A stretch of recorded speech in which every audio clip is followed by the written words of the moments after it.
Well, for those who are interested in taking some basic lessons, what I'm going to offer today is just that. Brownies. We're going to play this instrument, which is very, very easy to play. I mean, this song, when I played, I just made it up.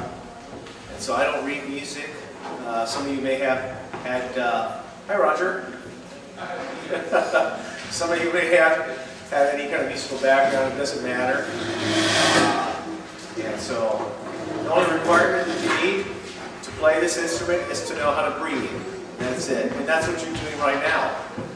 So you already know how to do that. You've got half of it licked. So what I can say is, once again, it's easy as it to play. I'm self-taught. I've been playing for about 10 years. And I find it to be quite a healing instrument.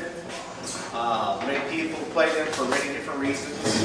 Aside from getting kind of in touch with their culture or learning about somebody else's culture, or they like the sound of the music.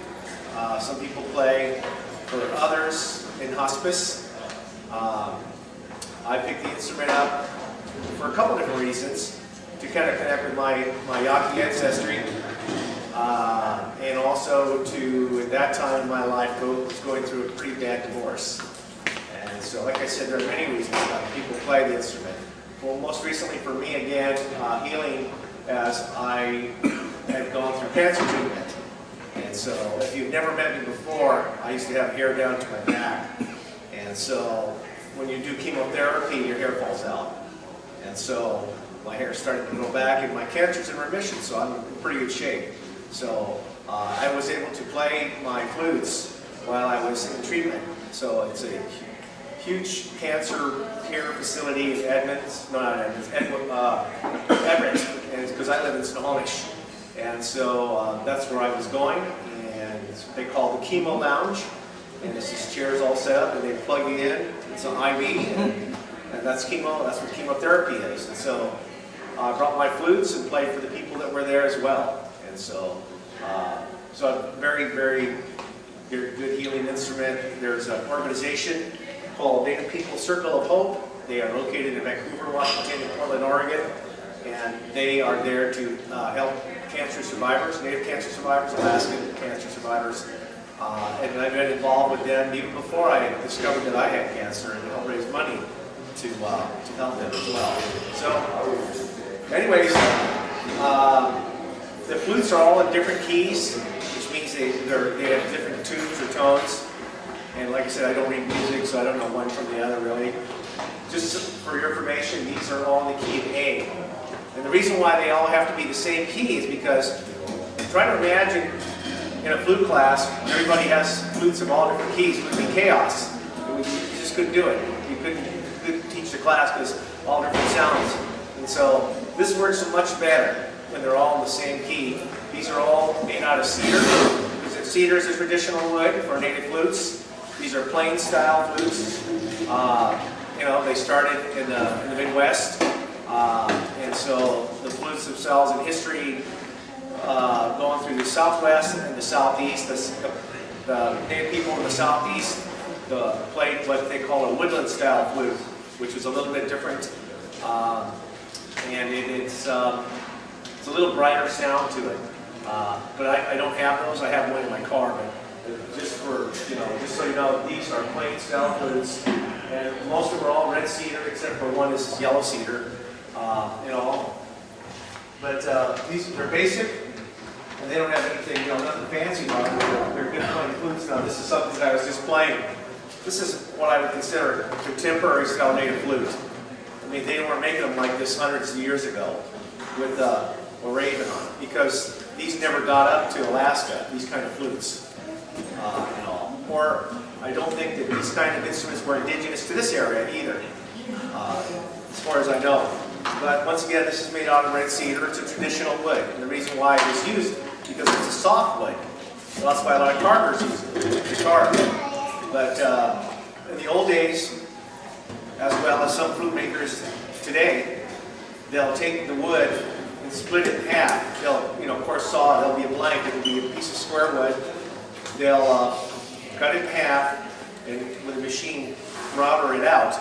and then put it back together, drill the holes to make the, where the fingers go and stuff. In the old days, they were cut in half too. But imagine, if you will, in the old days, no electricity and no hand tools. So how did they make these things? Well, first of all, in the old days, only the men played these instruments. No women played these. And so they were called love flutes or courting flutes. This is how the man in the tribe would serenade the women. If I had a liking for some gal, then of course I'd make the flute. It would be based on the dimensions of one's arm and hands. It would be used probably a cedar branch. It would be like, how long was his arm?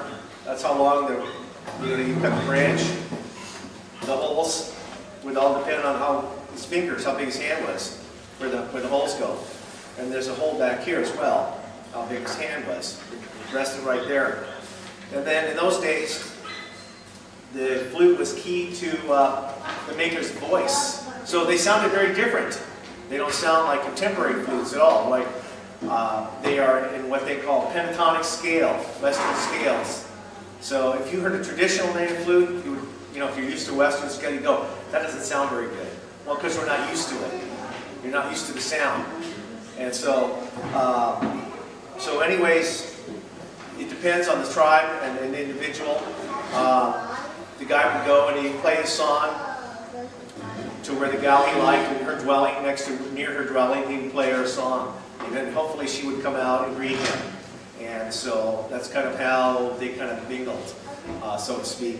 But they were also played at harvest festivals, other ceremonies as well. And that kind of continues to this day in contemporary times. I mean, women now play, young and old people, all kinds of kids, play these instruments.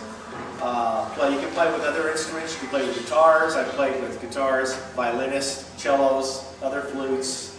I played in an Irish band. I played in a hard rock band with this instrument. I mean, they're very versatile. And it just, some people, they just kind of go by ear, like what they like in sound, total quality. So there are many, many people that make this instrument.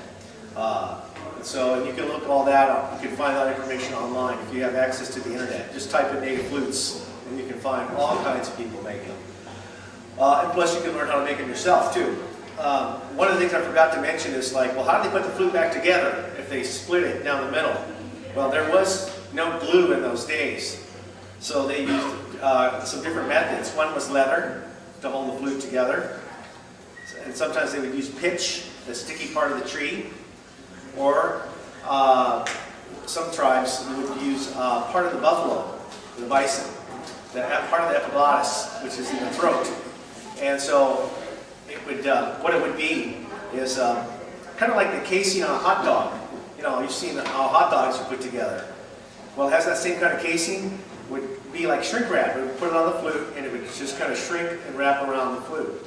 Now they have examples of this kind of flute in the Smithsonian, which of course I've never seen, but I've seen pictures of in books.